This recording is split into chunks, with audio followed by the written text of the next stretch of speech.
Eh bien, me voilà prise au piège parce que vous m'avez vu avec des micros, mais aujourd'hui, je suis déstabilisée par la situation particulière qui n'est pas habituelle pour moi. J'avais d'ailleurs préparé quelques mots sur un papier et probablement que la déstabilisation fait que je les ai oubliés dans un sac qui se trouve dans la salle. Et donc, je vais faire comme ça. Mais voilà, je voudrais remercier évidemment monsieur le recteur et toutes les personnes qui ont fait ce choix, à travers moi, de décider d'identifier que les conséquences d'un certain nombre de choix engendrent de la pauvreté et que c'est une violence. Que, effectivement, les populations qui vivent dans trop peu de droits au logement, de trop peu de droits à l'emploi, de trop peu de droits à la santé, de trop peu de droits à une école qui réussit avec tous, de trop peu de droits à la culture, subissent au quotidien une violence qui se traduit comment ? Qui se traduit par le fait que le potentiel que chacun a en lui et que chacun peut cultiver à travers le milieu qu'il fréquente, que chacun peut cultiver dans l'école, le quartier, l'environnement dans lequel il est, ce potentiel, quand il est dans le trop peu de tout, il est obligé de le manger pour survivre. Et donc, non seulement il y a une violence du privation des droits, mais il y a aussi l'obligation de vider son potentiel à exclusivement gérer les banalités du quotidien. Se chauffer, se déplacer, se loger, etc. Et ça, c'est terrible. C'est une violence ultime qui est terrible pour l'individu, mais qui est terrible pour la collectivité dans laquelle il existe, mais qui est terrible même pour le développement d'une région. Parce qu'effectivement, quand toute l'énergie, toutes les pensées, tout le stress, toutes les heures doivent être consacrées à ça, eh bien c'est de la perte collective au-delà de la souffrance, de la douleur individuelle et de l'impossibilité de se réaliser.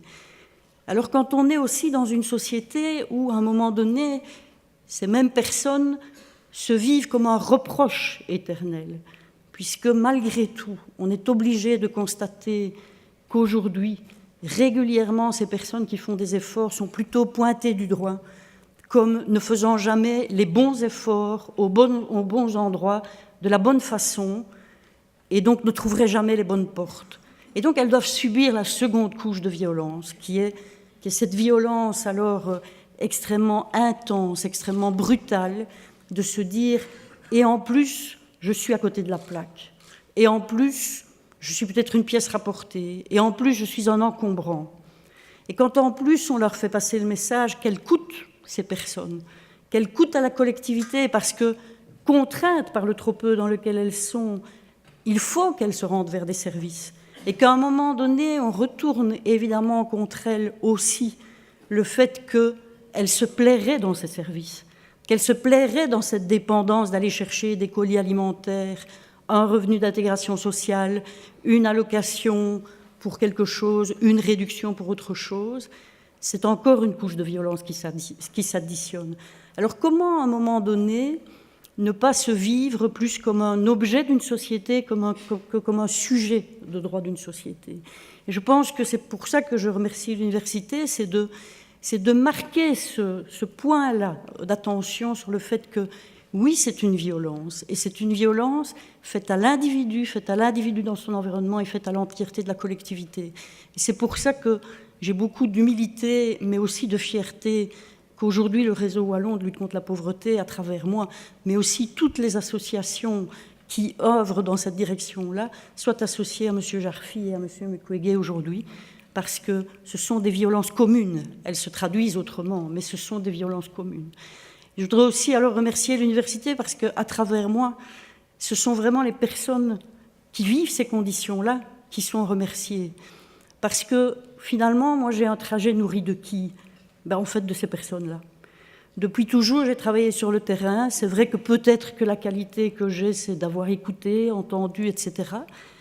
Mais la capacité que j'ai de porter la parole au nom d'une collectivité, quand ce ne sont pas eux qui l'apprennent, et heureusement ils l'apprennent souvent, elle me vient d'eux. Elle me vient d'eux, de leur force, de leur combativité, de comment ils ont envie d'analyser, comment ils ont envie de mettre le doigt sur les choses. Et donc, le mérite, le titre que vous me remettez aujourd'hui finalement, c'est une reconnaissance de l'expertise, de la compétence des gens de la rue, de la pauvreté, etc. Et cette expertise, elle est trop souvent oubliée, elle est souvent étudiée, elle est souvent analysée dans une étude, une recherche, une enquête. On va chercher un échantillon de familles monoparentales, de personnes seules, de personnes dans la rue, etc.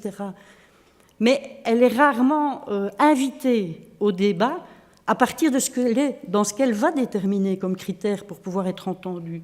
Et moi, c'est comme ça que je l'entends aujourd'hui. C'est pour ça que je remercie cette reconnaissance-là. Et puis, je remercie aussi parce que je pense que c'est aussi un merci qui doit aller vers tous les acteurs d'éducation permanente, vers le processus d'éducation permanente. Et j'ai envie de le dire, j'espère que c'est une invitation à une intensification, à relier la population, l'éducation permanente, le monde académique, sans hiérarchie, en pouvant partir de l'un ou de l'autre indifféremment, et sans se dire que le savoir ultime est à un endroit plutôt qu'à l'autre. Ça, c'est une réflexion, je pense, qu'il faut avoir dans le monde académique. Peut-être que si j'ai oublié mon papier dans mon sac, peut-être que si j'ai été troublée, c'est parce que moi, je fais partie des gens qui ont fait des études d'assistante sociale, mais dont les parents rêvaient que je vienne à l'université. Et moi, j'ai fermé dans l'université dans ma tête. Je faisais partie de ceux pour qui ça n'était déjà plus ça. Ils en ont souffert, je pense, parce qu'ils l'auraient souhaité. Ils espéraient que dans leurs 4 filles, quelqu'un ferait l'université. Et je pense qu'on doit réfléchir à ça. Et que donc, le titre que vous me remettez ici aujourd'hui, c'est pour moi aussi une main tendue à réfléchir encore plus et mieux comment, dans le corps académique, comment dans l'université, on va aussi porter fortement la réduction des inégalités, sur le plan financier, mais sur le plan aussi des codes culturels qui permettent d'y accéder. Se demander comment il y a encore aussi peu de métissage, comment il se fait qu'un enfant d'un milieu ouvrier ou d'origine étrangère ou de la pauvreté qui souhaiterait accéder à l'université n'y arrivera pas. Et comment on peut régler ça? Comment on peut donner de l'opportunité à cela? C'est important et je pense qu'il faut le réfléchir. Et donc, je vis tout ça aujourd'hui comme une invitation à un pas plus loin, avec les gens, avec la population, avec vous, donc avec les alliés qui pensent que sans réduction des inégalités, on va droit dans le mur. Et on va droit dans le mur pour tout le monde. Parce que s'intéresser à la réduction des inégalités, c'est s'intéresser de façon systémique à l'ensemble de la société, autant aux personnes qui sont riches, qui sont aisées, etc., que celles qui possèdent peu. Puisque c'est vouloir rétablir de l'équilibre pour finalement potentialiser chaque humain qui existe dans notre société pour qu'on construise ensemble. Voilà, donc je vous remercie pour tout ça. Et voilà.